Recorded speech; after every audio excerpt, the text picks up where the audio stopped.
It's about time!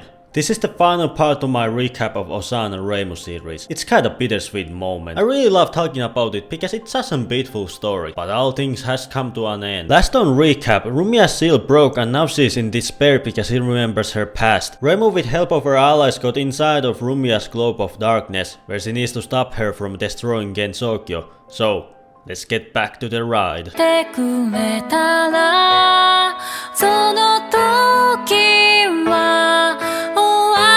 しましょうその日までさようなら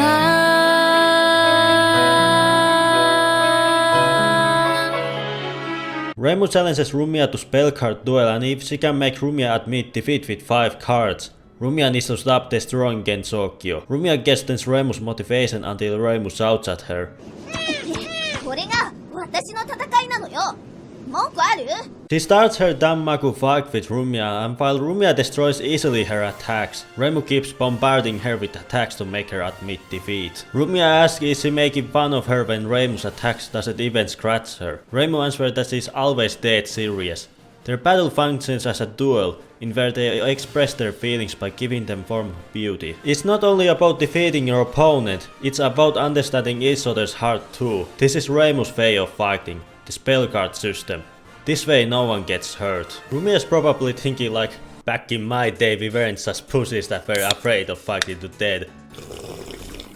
Rumia can't smile or laugh, and is actually very confused on what this way of fighting is, when she has known all her life that if you fight, someone's going to end up dead. But despite them not even hurting her, she starts tearing up. Reimu fiercely asks Rumia why she didn't kill her when she had a chance.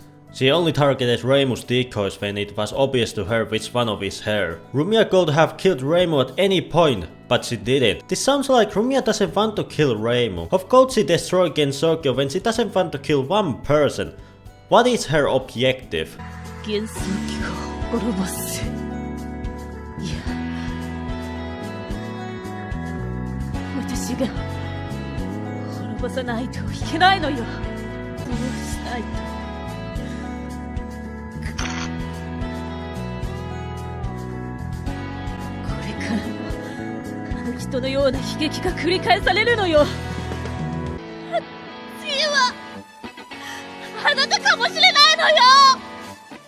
This whole time Rumia has not only wanted to avenge Miko's sorrow, but has been fearing that the tragedy of the previous maiden will continue, that Reimu might end up hated by everyone. But this is clearly not the case. This whole time we've seen that despite Reimu being grumpy and clearly an asshole sometimes, she's loved by human and yokai, and Rumia wants to use the life and power Miko gave her to let everyone know how tragic the world is and remake Gensokyo. And Reimu regrets listening to her ramblings and activates her spell card, while calling Rumia an idiot. Rumia clearly didn't like being called an idiot. Reimu again fiercely calls Rumia a big idiot and activates her other spell card, Divine Spirit, Fantasy Seal.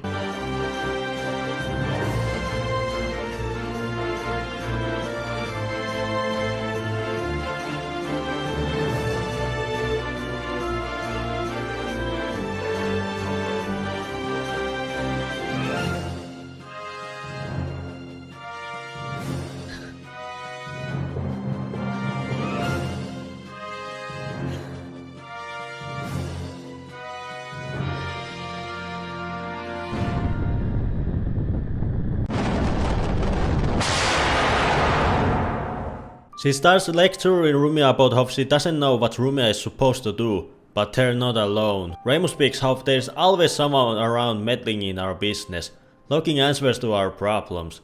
There's always people like that all around us. I will not have it said better. She created spell cards because sometimes people can be a real bother. Yukari helped her create this new system which no one in Gensokyo doesn't need to die. She didn't ask for help, but Yukari went out of her way to help Reimu. He then gets small montages of games to 6 to 7.5, which is nice to see with this art style. With the cards she met new people, and they are too thankful Reimu is today. Rumia sees how much Reimu has grown up, and she is truly glad Gensokyo has changed for the better, and decides to try the spell card system. While Rumia feels at more ease seeing Reimu, she can't end the incident yet. She has only one spell card, and ReiReimu has one left too. She puts all her power into the one spell card and launches the hellish darkness towards ReiReimu.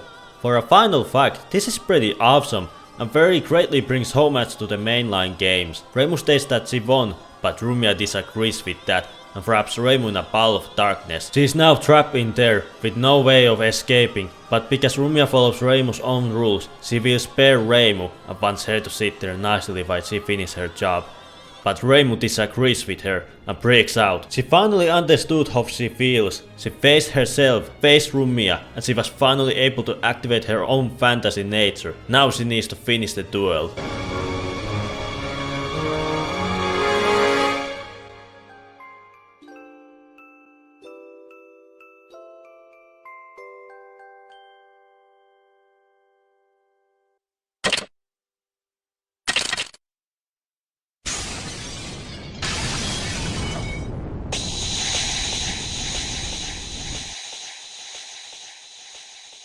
Jesus Christ, this is a bumpy road. Man, what an awesome episode. We learned that Rumiya wants to remake Gensokyo because she doesn't want Reimu to end up like Miko. But Reimu's different from her, and the final moment she finally stopped lying to herself and faced the situation and learned to activate her own fantasy nature. This is really awesome. Plus the sadness just continues as we go further. How much it paid homage to the shooting games is just a treat. But what is even more of a treat is just how much these two just care about each other. Rumiya didn't try to kill Reimu because she hasn't gone mad, she only pretended to try ending her. And finally how Reimu got Rumiya to use spell cards is so awesome. Before we continue, I honestly want to mention one thing which is quite baffling how I've forgotten to mention until now, and that is List Triangle's music in this series. They give so much emotion and strength to the series. Arigato, which translates to thank you, is the main song of the whole series and it tells so much about the story. It's such a beautiful song that it's really odd I haven't brought it up. They have made some other good songs, so you should check them out. Anyway, let's continue. Part 3 starts off with the ball exploding away, and in the middle we see Rumiya hugging Reimu. Reimu won, and despite that, Rumiya is quite happy. She was wrong about Reimu ending up like Miko. She mentions that Reimu is very strong and has grown up a lot. Reimu questions how is she so calm during time like this.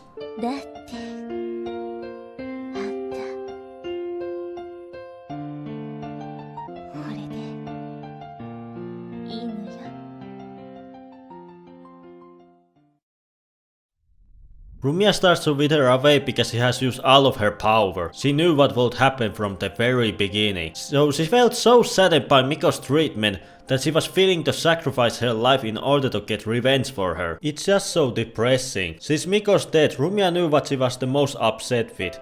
Miko was upset with her. あの時、あれが全ての間違いだった。望みのない命にしがみついたばっかりに、あの人はもっと笑っていてほしかった。幸せになってほしかった。だけど、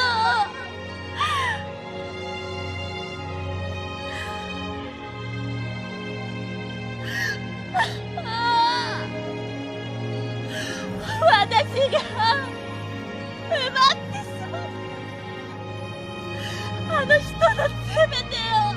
Rumiya could be happy because she robbed Miko's happiness. She didn't have any moral reason to live. I wanna be honest, medias don't really make me cry. I didn't cry when Iggy sacrificed himself to save Polnareff, and when 2B had to kill 9S to stop the infection, but this made me cry. I almost couldn't even keep myself calm while I rewatched this episode. Reimu grabs onto Rumiya and calls her idiot, and Rumiya just smirks. She has done idiotic things her whole life. Rumiya never knew what she wanted with her life, and when she did left behind regrets. But despite her doing awful actions, she found what made her happy. She met all those amazing people, and most importantly, she met Reimu. And Reimu isn't fine with Rumiya just disappearing because she has fulfilled her life too. 何をそれ。自分だけ勝手に満足して。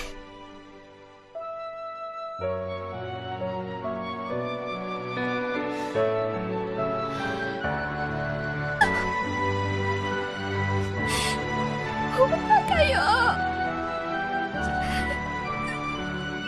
私は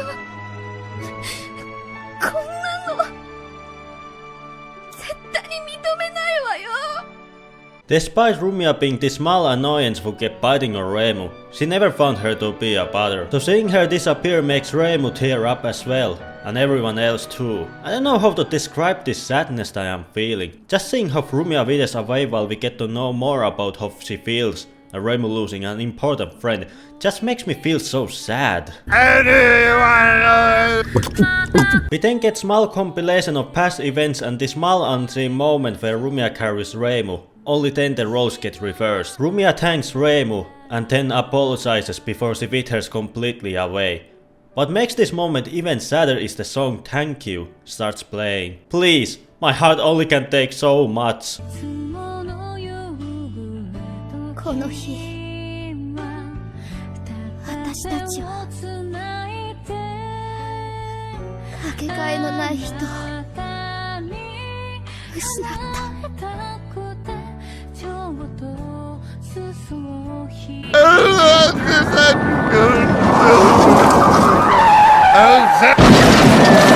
This truly was the saddest episode yet. I remember tearing up when I saw this the first time. Before Rumia withered away, she just felt at ease when she could be with Reimu again. If there's one thing that I have noticed during this small series, is that there's never a villain they need to defeat. It's just people who need some directing in their life. The final moments with Rumia were so great that it hit so hard. We have the final episode to cover, so it's going to be interesting. I'll be covering both of the parts because they both work better, and giving final talks will be easier. ReiReimu episode 6 part 1 and 2. Here we go. Rumia wakes up at some weird plane wondering did she die. Then a woman appears and starts talking to Rumia about giving her second chance, and it turns out it's Hakurei Miko. It's such a touching reunion with two friends that Rumia just kicked Miko in the face. So much about the touchiness. Miko laughs that Rumia's sense of humor hasn't changed at all, but then goes silent as Rumia starts crying.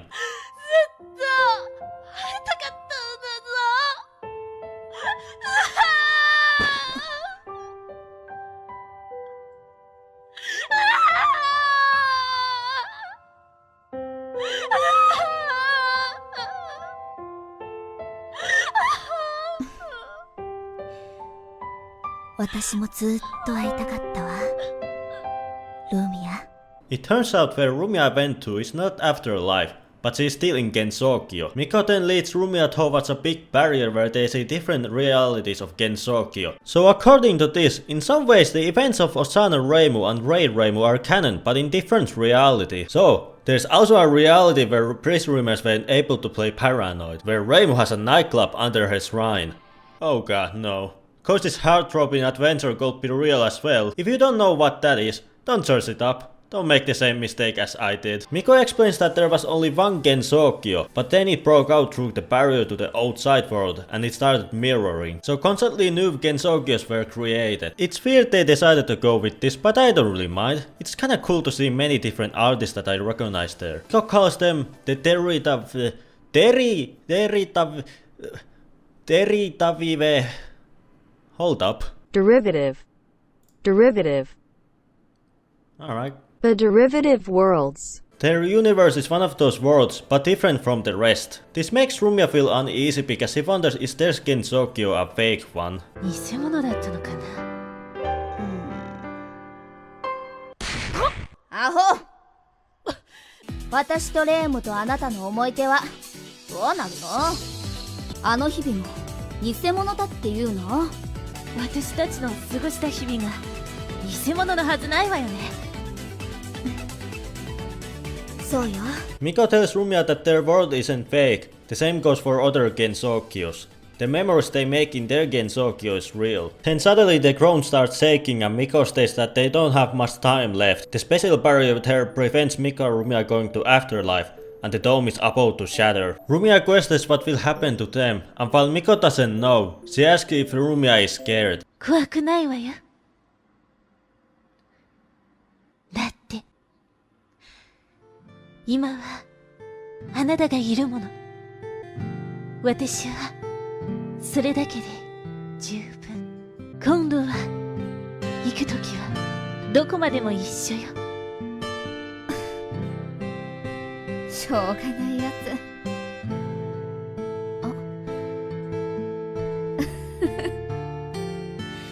私と来てくれるのは構わないけど、その子は連れて行けないわよ。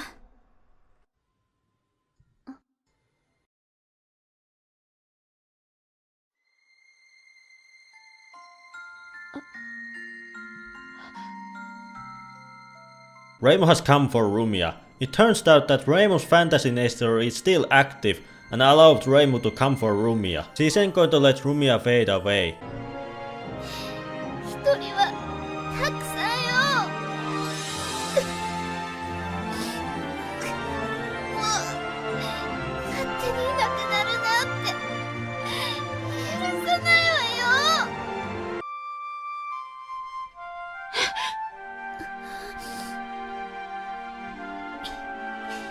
いいのよ。あなたにはその子を置いていけないでしょ。Miko implies that it's impossible for her to come back because she lost her body, but because Rumia is personification of darkness, it's possible for her to come back with help of fantasy nature. This is final goodbye to Hakurei Miko. Rumia states that it's unfair because Miko keeps deciding things on her own. Rumia has one thing to say before she leaves. 食ってくれた日々、私 She's going to treasure the life Miko gave her, so it's beyond grateful. Miko smiles and states it's a promise then. Reimu feels embarrassed by how much Rumia cries. レイム、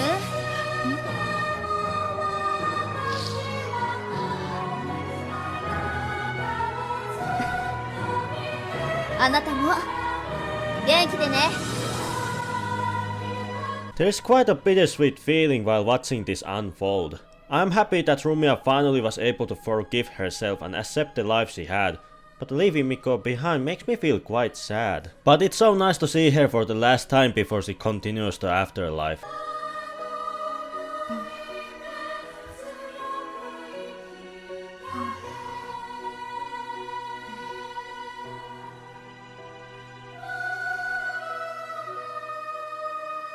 Miko then explains how fantasy nature works and how it helped Reimu to bring Rumia back to life, and asks if this was part of Yukari's plan too. She seemingly helped Reimu to reach Rumia and Miko. She tells that the spell is like a human heart.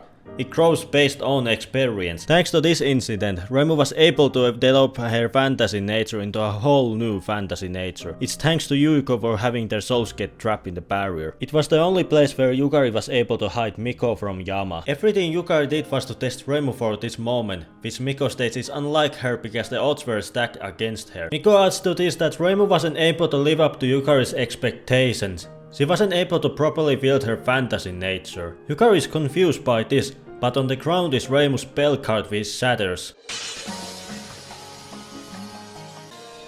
私たちにはまだあの時も、そして今回も私たちのために泣いてくれた人がいたじゃない。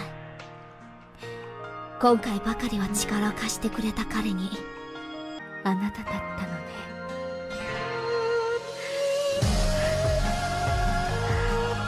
ありがとう。So Gensokyo back in the day were weeping too for Miko's death, and helped Reimu to reach Rumia. Gensokyo truly is a weird place. Also, Yukari and Rumia haven't mentioned to Reimu that Miko is her mother. I guess this is a secret that will never be told. As the barrier starts falling, Miko starts to fade away too. Yukari is first sorry for Miko not getting more time with Reimu, but she thanks Yukari and just smiles. You know, for seeing your best friend and doctor for the last time, she's awfully calm. Perhaps she's still carrying the mask. またそうやって仮面をかぶって別れるつもり？もういいのよ。あなたはもう白麗の巫女じゃないのよ。最後の別れぐらい正直になりなさい。私は辛いのよ。辛くてしょうがないわよ。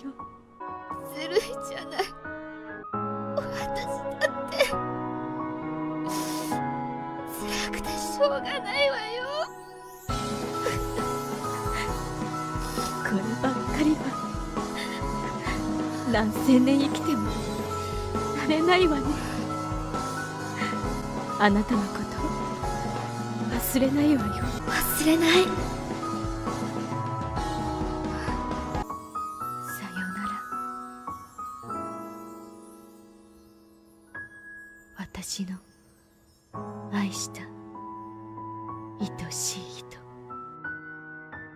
This is honestly so sweet. To see Miko be real in her last moments and be happy for her time with everyone. Yukari will never forget her and neither will I. Goodbye, Miko. We wait back to Gensokyo where Yukari and her Shinigamis are repairing Rumia's damages. Yuyuko asks Yukari how long she keeps on sleeping when her barrier is broken. There is no point in Yukari to conserve her power. Yuyuko adds to this that she shouldn't be worried about Miko because she made sure to guide Miko to the next world properly. She is also surprised that there are other worlds in the Great Hakurei barrier and how Gensokyo reflects other Gensokyos. Is it that part of Gensokyo's field or something different entirely? She isn't sure about that. She isn't sure why those worlds were created, but each of them were lovely in their own right. Yuyuko finally started to understand why Yukari loves Gensokyo so much. Yukari decides to call it a day and states that after the incident there's only one thing to do, and that is tea time. Then credits start playing and we get to one last time see each character in this duology preparing to join the party. This is pretty nice addition in my opinion, and we get to see Yukari having tea party with different Yukaris, which is pretty funny. We then see the same yokai who Reimu spared in the backflash giving Miko's grave a rice ball and leaving behind Miko's mask. After the credits everyone is partying and we see this.